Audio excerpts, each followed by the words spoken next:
गडचिरोली जिल्ह्यातील भामरागड तालुक्यातील सीमावर्ती भाग असलेल्या अबुझमाड जंगल परिसरात पोलीस व नक्षल्यांमध्ये 3 दिवसांपासून सुरू असलेल्या चकमकीत आतापर्यंत 3 नक्षलवादी ठार झाले आहेत।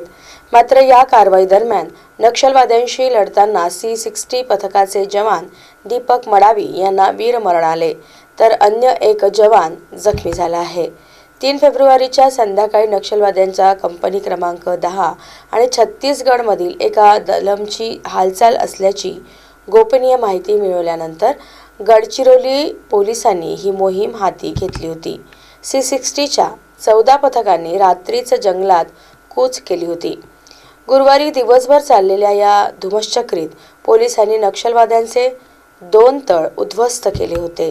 गुरुवारी अतिरिक्त पथके आणि CRPFच्या तुकडीला पाचारण केल्यानंतर हा संघर्ष अधिक तीव्र झाला।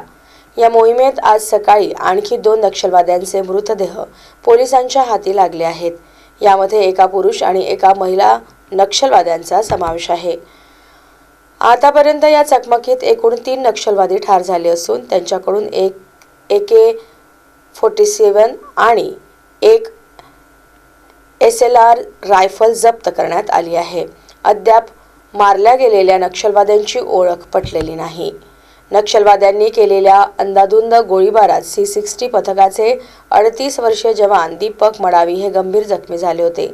आज पहाटे त्यांना अबुझमाडच्या घनदाट जंगलातून हेलिकॉप्टरच्या मदतीने बाहेर काढून भामरागड उपजिल्हा रुग्णालयात हलविण्यात आले। मात्र तिथे पोहोचण्यापूर्वीच त्यांची प्राणज्योत मालवली। याच मोहिमेदरम्यान जोगा मडावी हे जवानही गोळी लागल्याने जखमी झाले आहेत। त्यांनाही हेलिकॉप्टरने बाहेर काढण्यात आले असून त्यांची प्रकृती सध्या स्थिर आहे।